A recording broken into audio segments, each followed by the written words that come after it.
Assalamualaikum warahmatullahi wabarakatuh. Saya Ronaldo Fernanda, absen 9. Saya kemarin diberi tugas praktek oleh Bu Elis untuk memasang dua stop kontak, yaitu stop stop kontak pertama untuk AC, stop kontak kedua untuk kerja mekanis seperti untuk mengebor, yaitu alatnya bor listrik, untuk gerinda, untuk kompresor. Yaitu di sini saya untuk menentukan MCB yang dipakai. Untuk menentukan MCB yang dipakai kita harus menghitung dahulu menggunakan rumus. Yang pertama untuk AC rumusnya P sama dengan V kali I kali cos P. Dan saya sudah menghitungnya dengan hasil 4,17 ampere. Lalu bor listrik rumusnya juga sama, P sama dengan V kali I dikali dengan cos V. Saya sudah menghitungnya juga dengan hasil 3,1 ampere.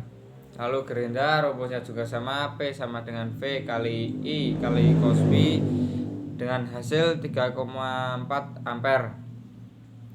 Lalu kompresor rumusnya juga sama, P sama dengan V kali I kali dengan cos V dengan hasil 4,17 ampere.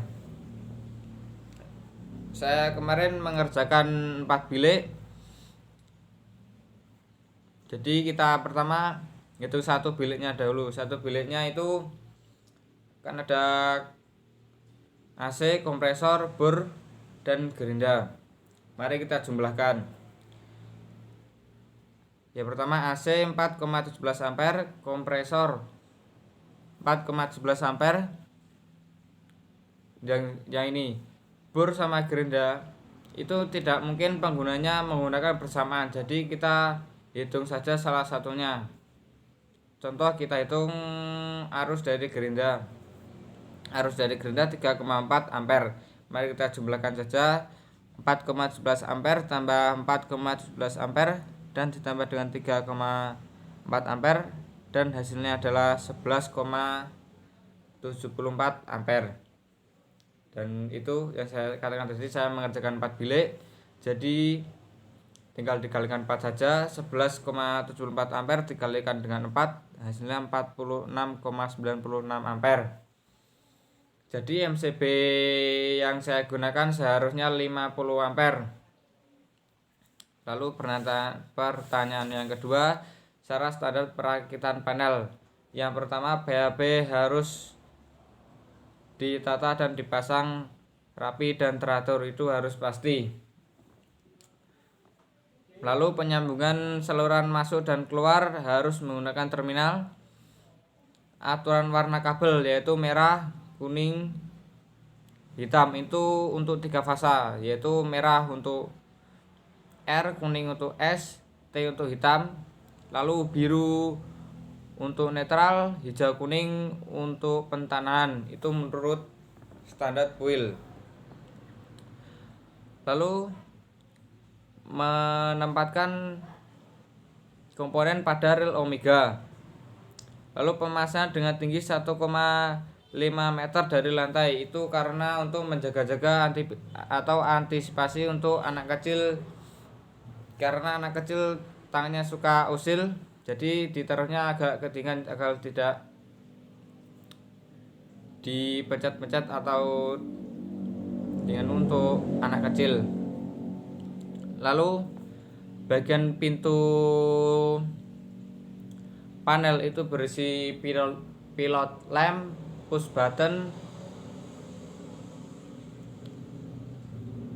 lalu emergency selector switch atau alat ukur seperti ampere meter dan voltmeter bila itu diperlukan. Lalu yang seharusnya itu pasti kok, semua komponen harus kuat atau memasang kabelnya itu harus kuat agar tidak mudah lepas, itu harus kuat.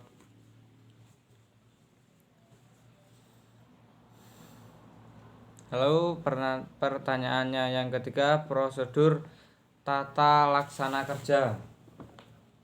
Prosedur tata kerja atau yang disebut dengan 5R. 5R yaitu ringkas, rapi, resik, rawat, dan rajin. Ringkas itu memilah barang yang diperlukan atau yang tidak diperlukan, rusak atau tidaknya juga.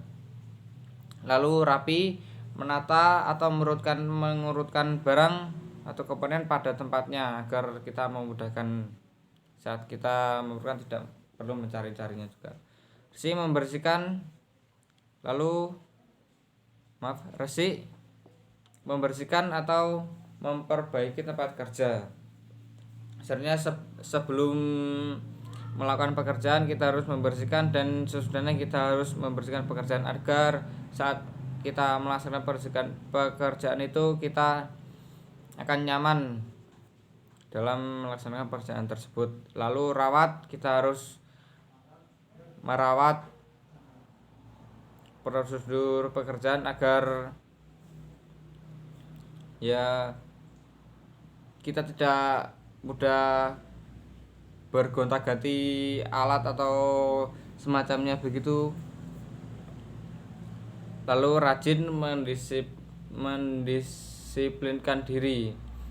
Contohnya itu mendisiplinkan diri, contohnya merapikan ya, atau seatasnya itulah mendisiplinkan diri dari ringkas, rapi, resik, rawat itu. Lalu pertanyaan yang keempat, menghindari resiko kecelakaan kerja dalam melaksanakan instalasi tenaga. Untuk menghindari kecelakaan kerja itu dalam instalasi tenaga, kita harus memakai baju kerja, sarung tangan, kacamata, helm, menggunakan alat sesuai kegunaan atau prosedur. Lalu pertanyaan yang kelima, macam saluran pelindung pada pemasangan instalasi tenaga. Macam-macam saluran pelindung pada pemasangan instalasi tenaga yaitu pipa, kabel dak, atau spiral. Ya, seperti itu. Terima kasih. Bila saya ada salah kata, mohon maaf. Assalamualaikum warahmatullahi wabarakatuh.